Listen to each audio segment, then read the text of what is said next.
బంగారు ఆభరణాల సంస్థ రాజేష్ ఎక్స్పోర్ట్ షేర్ రెండో రోజు భారీగా పతనమయ్యాయి. 5% నష్టంతో లోయర్ సర్క్యూట్ను తాకాయి. కంపెనీపై సెబీ కఠిన చర్యలు తీసుకోవడంతో ఇన్వెస్టర్లలో ఆందోళన నెలకొంది. దాంతో పెట్టుబడులు ఉపసంహరించుకుంటున్నట్లన్నారు ఇన్వెస్టర్లు. గుజరాత్ మూలాలున్న రాజేష్ ఎక్స్పోర్ట్స్ కంపెనీ ఏకంగా 15 లక్షల కోట్ల వ్యాపారం చేసినట్లు కట్టుకథలు అల్లింది.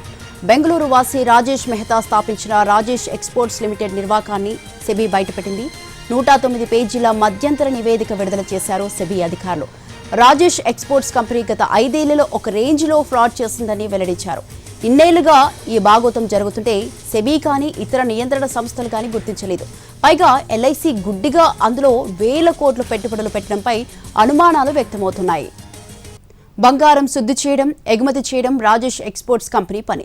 దాని అసోసియేషన్ కంపెనీ సింగపూర్లో ఒకటి ఉంది. దాని కింద స్విట్జర్లాండ్లో ఇంకో కంపెనీ పెట్టారు. ఏటా లక్షల కోట్ల రూపాయల బిజినెస్. ఈ పోర్ట్ఫోలియో చూసి స్టాక్ మార్కెట్లో దుమ్ము రేగింది. రిటైల్ ఇన్వెస్టర్లు ఎగబడ్డారు. షేర్ ధర రాకెట్ కంటే వేగంగా దూసుకుపోయింది. ప్రభుత్వ రంగ సంస్థ ఎల్ఐసి కూడా ఆ కంపెనీలో సుమారు 10% షేర్లు కొన్నదే. అంతలోనే బోల్తా కొట్టిందా బుల్బుల్ పిట్ట. బుడగ ఒక్కసారిగా పేలిపోయింది. ఆ కంపెనీ వ్యాపారాన్ని కృత్రిమంగా పెంచి చూపించి చేసిన లక్షల కోట్ల వ్యాపారమంతా బోగస్ అని బయటపడింది. షేర్ ధర 90% వరకు పడిపోయింది. ఎల్ఐసి ఏకంగా సుమారు 3,000 కోట్ల రూపాయల వరకు నష్టపోయింది. సాంకేతికంగా అదంతా ప్రజల సొమ్ము. అంటే ప్రజలే ఇక్కడ లాస్. సెబీ నివేదికలోని వివరాల ప్రకారం బెంగళూరు కేంద్రంగా పనిచేసే రాజేష్ ఎక్స్పోర్ట్స్ లిమిటెడ్ బంగారం శుద్ధి, ఎగుమతుల వ్యాపారం నిర్వహిస్తూ ఉంటుంది. 2020-21 ఆర్థిక సంవత్సరం నుంచి 2024-25 మధ్య ఏటా 2.5 లక్షల కోట్ల రూపాయలకు పైగా మొత్తంగా 15.15 లక్షల కోట్ల రూపాయల ఆదాయం సమకూరినట్టు ఆ సంస్థ లెక్కలు చూపింది. అందులో సుమారు 98% ఆదాయం విదేశాల్లోని తమ అనుబంధ సంస్థల ద్వారా వచ్చిందని తెలిపింది. సెబీ ఇతర రెగ్యులేటరీ సంస్థలకు, ఇన్వెస్టర్లు, షేర్ హోల్డర్లకు ఆ వివరాలను అందజేసేది. కంపెనీ షేర్లు ఉన్న ఒక సాధారణ ఇన్వెస్టర్ ఆ వివరాలను పరిశీలించి 29.14 కోట్ల రూపాయల వాణిజ్య బకాయిలను 2 ఏళ్ల నుంచి పెండింగ్గా చూపించడంపై అనుమానం రావడంతో 2024 మార్చి 11న సెబీకి ఈమెయిల్ ద్వారా ఫిర్యాదు చేశారు. దీనితో రంగంలోకి దిగిన సెబీ అదే ఏడాది అక్టోబర్ 23న ఒక దర్యాప్తు బృందాన్ని నియమించింది. ఆదాయం లెక్కల్లో అవకతవకలు కనిపిస్తున్నాయని దర్యాప్తు బృందం గుర్తించింది. 2024 డిసెంబర్ 3న ఓ ఫోరెన్సిక్ ఆడిటింగ్ సంస్థకు విచారణ బాధ్యత అప్పగించింది. ఈ విచారణను అడ్డుకునేందుకు రాజేష్ ఎక్స్పోర్ట్స్ సంస్థ చేయని ప్రయత్నం లేదు.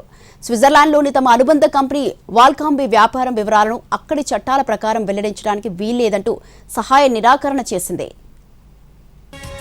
కంపెనీ వివరాలను సెబీకి ఇవ్వకుండా నిరాకరించింది. కానీ సెబీ ఇతర మార్గాల ద్వారా దర్యాప్తు జరిపి కంపెనీ బాగోతమంతా తేల్చి పడేసింది. ఈ మేరకు మధ్యంతర నివేదికను విడుదల చేసింది. ఆ కంపెనీ చూపించిన ఆదాయమంతా బోగస్ అని సెబీ నివేదికలో పేర్కొంది. కంపెనీ టర్నోవర్ను భారీగా చూపేందుకు కావాలని కొన్ని కంపెనీలకు వేల కోట్ల అమ్మకాలు జరిపినట్టు, దాదాపు అదే స్థాయిలో వాటి నుంచి కొనుగోలు చేసినట్టు రౌండ్ ట్రిప్పింగ్ లెక్కల్లో చూపిందని వివరించింది. REL executive chairman Rajesh Mehta వ్యక్తిగత ఖాతా నుంచి జరిపిన బంగారం డెరివేటివ్స్ ట్రేడింగ్ లావాదేవీలను కంపెనీ లావాదేవీలుగా రికార్డు చేశారని సెబీ తెలిపింది. అంతేకాదు, దక్షిణాఫ్రికాలోని బంగారు గనుల్లో 1,035 కోట్ల రూపాయల పెట్టుబడులు పెట్టినట్టు రాజేష్ ఎక్స్పోర్ట్స్ చూపించిందని, దానికి ఎలాంటి ఆధారాలు లేవని స్పష్టం చేసింది. ఈ క్రమంలోనే ఆర్ఈఎల్ చైర్మన్ ప్రమోటర్ రాజేష్ మెహతాపై చర్యలు చేపట్టింది. ఆయన కంపెనీ షేర్లలో ఎలాంటి లావాదేవీలు జరపకుండా నిషేధించింది. బంగారు ఆభరణాల సంస్థ రాజేష్ ఎక్స్పోర్ట్ షేర్ రెండో రోజు భారీగా పతనమయ్యాయి. 5% నష్టంతో లోయర్ సర్క్యూట్ను తాకాయి. కంపెనీపై సెబీ కఠిన చర్యలు తీసుకోవడంతో ఇన్వెస్టర్లలో ఆందోళన నెలకొంది.